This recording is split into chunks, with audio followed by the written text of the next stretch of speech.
Ռաբբի, հրեաները դեռ նոր էին ուզում քեզ քարկոծել եւ նորից այնտեղ ես գնում։ Հիսուս պատասխանեց.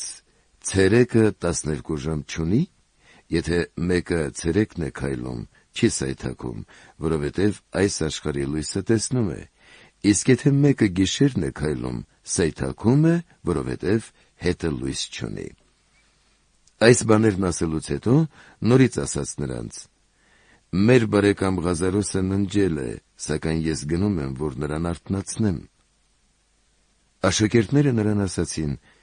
Տեր, եթե ննջել է, ապա կառողջանա։ Բայց Հիսուս նրա մահվան մասին էր ասում, մինչդեռ նրանց այնպես թվաց, թե նա քնով ննջելու մասին է խոսում։ Այն ժամանակ Հիսուս նրանց հայտնապես ասաց. Ղազարոսը մեռավ, բայց ես ուրախ եմ ձեզ համար, որ այնտեղ չէի, որպեսզի դուք ինձ հավատաք։